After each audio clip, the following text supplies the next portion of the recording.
Update. My wife went out last night and didn't come home until this morning. Original post. This is horrible. I'm furious right now, but I'm also depressed as heck.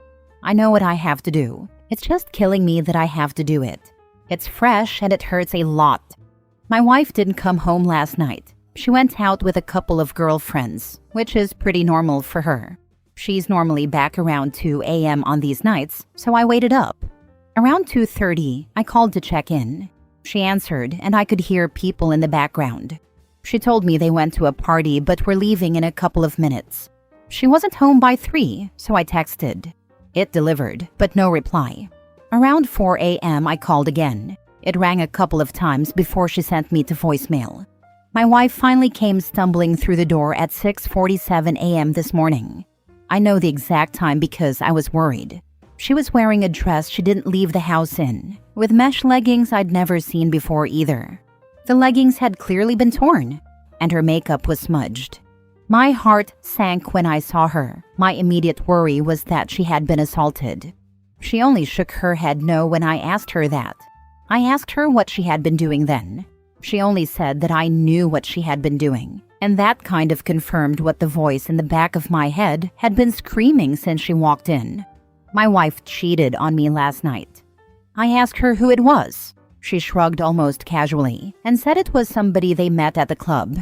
She went back to his house and hooked up with him, then Ubered home. She then said she didn't want to fight and just wanted to sleep, so that's what she did. She's still asleep now and didn't even take a shower before passing out. Suffice to say, our relationship is over. We don't have any kids, and we rent, so it shouldn't be an extremely complicated process. I keep trying to reason myself out of it, pretending there might be something to salvage here. I've always maintained that cheating would be a red line for me, though. I think I need to stick to that now. Now for the top advice before reading the updates. If cheating is your deal breaker, and it's a totally reasonable one, the deal has been broken. When she wakes up, she's going to give you the whole song and dance, that she was drunk, that she loves you, etc., etc. But the truth is, she broke your trust, and your heart, and your vows. Stick to your guns and leave the woman who doesn't respect you enough to stay faithful. Thank you. I don't know why it helps to hear it from another person, but it really does. I honestly don't know that I want to hear her out right now. It's not like I'm going to believe anything she tells me anyway. Also, drunk or not, it doesn't sound like by the interaction you two had, she cared one iota. She didn't even try to hide the fact she cheated. You keep trying to reason yourself out of it because this just happened and you're still in shock. The feeling of betrayal is still going to be there when the shock fades, so don't let yourself humor her now. Also, just to be 100% safe, I'd recommend an STD screening. This might not be the first time she's done something of this nature. I really don't think she's done this multiple times. If she had, she'd likely have come home and told me right away anyways. She's always been the type of person who can't keep things bottled inside. I will get tested though. It can't hurt, though I am a little scared of needles. You didn't think she'd do it the first time either. It doesn't hurt to be safe than sorry. If she's done it once, you would proceed in the assumption she's done it before, especially given her attitude. Mini update. Alright, things have happened. I am no longer at home. I left. I wasn't able to get the day off work today though, so I'm writing this on my lunch break. It's been a struggle keeping myself together today, honestly. I've had to sneak off to the bathroom twice to cry. Things rough, dude. I'll post something more detailed later on. Because holy freaking crap, there's a lot. I'm exhausted. I've only slept about 4 hours total since this all happened. Does anyone know if I should post the actual update in a new thread, or just update the one I already made? It's gonna be a lot of text, probably longer than the first one by a bit. Also, to the woman who felt compelled to send me a topless picture, thanks, but also no thanks. My heart just isn't in that sort of thing right now. Now for the first full update. Me again, folks. I'm sorry I didn't get around to this sooner. I wasn't able to get the day off work yesterday because my boss kind of sucks. I was a complete mess at work yesterday though, so I was allowed to take the rest of the week as vacation, thankfully. I think I went through all of the stages of grief while my soon-to-be ex was sleeping. I wasn't expecting my post to get any attention at all. I just figured I needed to try to talk to someone about it because I was not in a good headspace. I made the post in the morning, and by noon she was still conked out in the bedroom. I had processed things a bit more, and I had a rough plan in my head that I was starting to set in motion. I made a short list of questions I wanted answers to, gathered up all my important documents, laptop, etc. Then I went into the bedroom and started packing myself a suitcase. I know a lot of folks wanted me to kick her out. I did consider it, but honestly, I'm not overly attached to this place.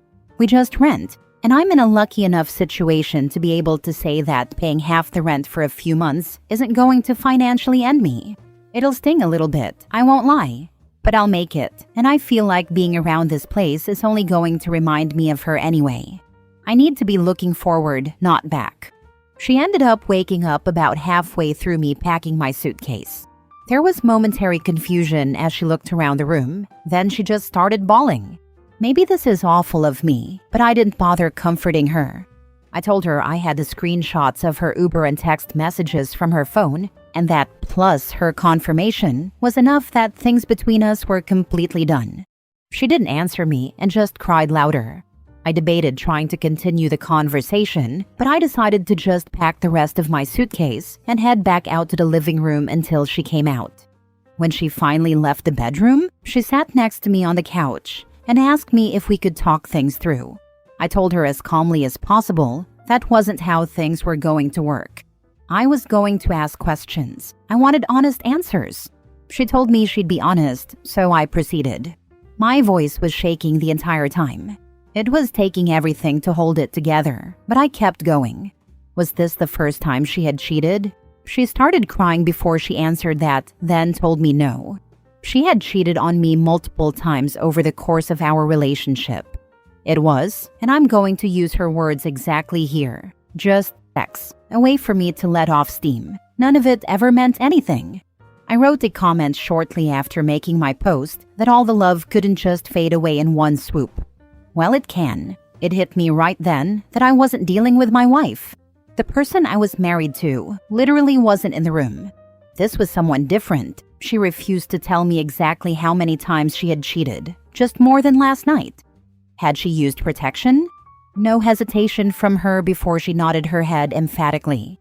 She seemed surprised I'd even ask that. I'm still going to get tested just to be safe. I did some research into timing, and I'm going to look after it. Were her friends also cheating on their spouses?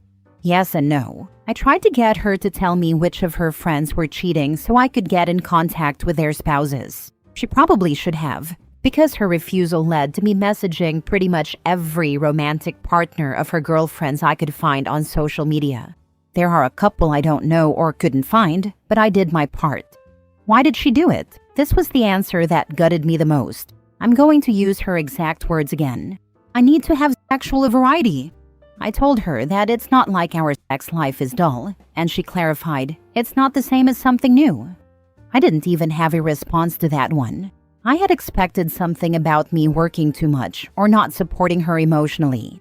Nope, she just hooked up with other guys because she felt like it and wanted to have some fun. When I didn't respond, she started asking me about counseling and therapy. I reiterated that our relationship was over. I'd be leaving. What she did next disgusted me. My ex actually tried to have sex with me.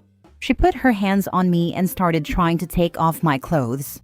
I felt like I wanted to vomit and pushed her away after a couple of seconds. She just kept telling me that she would figure out a way to fix it, that we would work through it together. I told her there was no way, and she started bawling again. She went to the bathroom and locked herself inside. I was just sick of everything at that point. I called her mother and told her what was going on. The full story too, the cheating, the questions I had asked, and the fact I was leaving. I've always had a good relationship with my ex's parents. They both decided to drive to town, which is about an hour for them. Once I knew someone was on the way, I just grabbed my things and left. Her waterworks in the bathroom were just annoying me because it felt hollow to me, especially given the answers to my questions. I ended up packing another bag before I left and took all the things I could think of that I felt sentimental attachment to with me. I found a parking lot and sat in my car until I was able to get in contact with a buddy for a place to crash. I tried to take a nap, but I was running on way too much adrenaline. I knew when her parents had made it to the apartment because she started calling me. When I didn't answer those, she started texting me. She had gone from sad and crying to furious. Apparently, I'm a freaking piece of crap for telling her mom everything. Whoops, I'm not sorry. I've received roughly 100 texts from her since leaving. They range from name-calling all the way to begging me to come back, to sending me pictures of the food she ate for some reason. I haven't responded to any of them. I feel like I said my piece before leaving. So that's where I'm at now. We didn't have joint finances, so that part was easy. I canceled all the subscriptions that go to my credit card just to be sure and changed all my important passwords. I'm crashing on a friend's couch for the next bit, but I've got some feelers out to some short-term rental places until I can find something more permanent. I've got feelers out for a divorce attorney too. A coworker of mine had a recommendation, so barring something better, I'll probably go with them. I also wanted to say that I was shocked by how supportive everyone was, and thank you for that. Truly, from the bottom of my heart. It isn't easy for me to talk about emotional things with people close to me. This was an invaluable venting place for me. Thank you all so much. Glad you had the strength to get out of there and not put yourself through more of your ex's BS. I find it funny that she started crying now. Seems like a complete flip from how heartless and cold she was to you when she first came home. Good riddance, and good luck to your future OP. I honestly don't know if she was crying because I was leaving or just because she was caught and the little universe she had built for herself was crumbling. I'd like to think she cared I was leaving on some level, but her response to the whole thing does make me question. I'm looking into therapy, but as weird as it sounds, I want the anger to fuel me a little longer. The crying was the same reason a child cries when it gets caught with its hand in the cookie jar. The way she responded and acted, and her reasoning behind all of it, tells me she didn't care. She just cared about getting caught, and that this will change her way of living. None of it ever meant anything. That line that so many cheaters use perfectly illustrates how selfish these people are. I read several cheaters posting online using that same excuse. I don't know, maybe there is some truth to it. Maybe in the moment, they aren't thinking about their spouse. It still doesn't change the decisions they make to continually mislead, but maybe it's not an outright lie. To them, it didn't mean anything. And the bit they say not with words but actions is that, neither do you. Final update 4 months later. Hey folks, I'm happy, I guess, to say that this will be the final update to what has been probably the most difficult chapter of my life. I've felt an immense amount of support from the community here from my initial 2 posts, so I wanted to give a short update. Bottom line, my ex and I both signed the final papers for our divorce this week. It feels kind of surreal to think about that still. About 2 weeks into everything, she got resistant. I cut her off entirely, and she refused to return my attorney's calls for a little while. Eventually, things got back on track. As for the infidelity itself, I don't have a ton more details to share with you. We did a short mediation, and by that time, I didn't feel there was any remorse on her end. I've talked about that a lot with my therapist. I'm in therapy, by the way. It still hurts that someone who I thought loved me could have apparently cared about me so little, but I'm working through it. That's really all I've got to share. Thanks again, everybody, for your advice and support. Good for you. I know it's hard, but now you can move on to the next chapter of your life. It feels like a massive weight off my chest, at the same time as I'm absolutely terrified for what comes next. I'm excited though. Congrats to you. Did you have any communication from her parents at all after the initial call? Also, well done for letting the other partners know. I did talk with her parents a few more times. Nothing too long or in-depth. It seemed they were as surprised as I was, and didn't really know how to handle their relationship with me given what was going on. Did any of the other cheaters your wife was with face any consequences? 2 other relationships ended because of all of this. I spoke briefly with both the other guys, and they had both found out what I had in different ways after I tipped them off to it. Awful situation, but better for all of us in the end, I'm sure. Last story. My soon-to-be ex-wife came out as a lesbian, and I'm not allowed to be angry. I, 31 male, was with my soon-to-be ex-wife, 30 female, for 10 years, married for 6. We met in university, and I moved with her back to her home city after graduation. Just 3 weeks ago, I came home from the gym to find her sitting at the table with a packed suitcase. She tearfully confessed to me that she had been seeing someone for a couple of months, and in doing that, she had realized she was, in fact, a lesbian. She said she was leaving me because she no longer wanted to live a lie. I stood there in complete shock, not even knowing how to react, as she said farewell and walked out the door. It took me a few minutes to process what had just happened, as my life crumbled right before my eyes, and she was gone by the time I was able to try and follow her out the door. I blew up her phone with calls and text messages, just because I felt like the least she could do was talk. Eventually, one of her friends picked up and told me, "She can't talk right now." I'll admit in hindsight that there were signs. We'd always had some issues with our sex life, and it was getting worse toward the end. There was emotional distance between us, and we had quite a few rough patches. I'll also admit that I wasn't the perfect husband, but I was never abusive or mean toward her.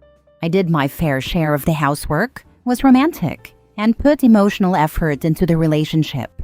This woman was the love of my life, and I'd be damned if I wouldn't have fought to the bitter end to make our marriage happy.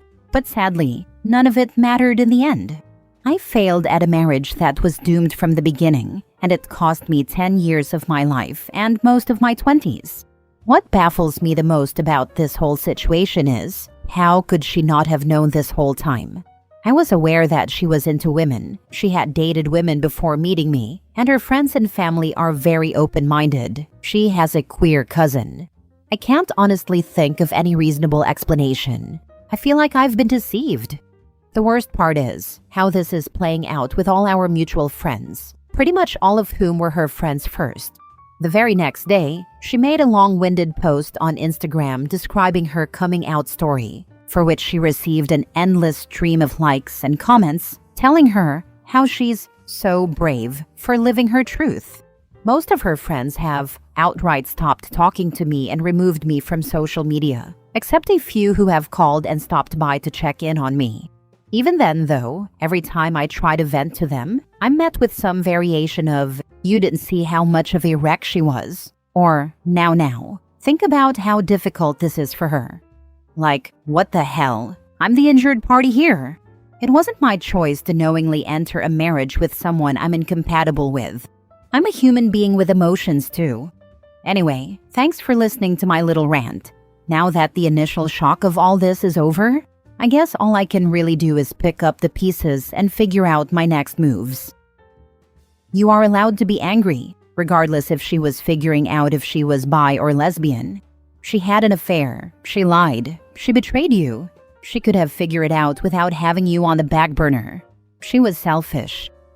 Literally this. I'd also like to add, because he asked, that I have outed 2 of my friends to themselves. One is now a bit more gender fluid, and the other spent her college years proving me right. I say all that to say when I told them, they both had the same reaction. "What do you mean I'm gay?" And then I explained, and they sat in silence for a bit, and that's life. But important info, I'd known each of them for nearly half a decade at that point, and that whole time, they were oblivious to where their own heart, eyes, and sometimes hands lingered. Haha. Also, you're allowed to be angry. Anyone who says you can't be has either A, never been cheated on, and or B, never watched the love of their life discover they are not their partner anymore, or had the life they built implode with no hope of piecing it back together. Good for her that she gets to be open, but if it comes at the expense of your joy and relationship, that's a detriment. So you're allowed to mourn that, and scream, and feel the pain.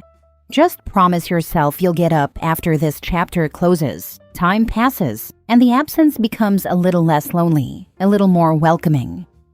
Taking the discovery of her sexuality completely out of the equation here, she's been cheating on you.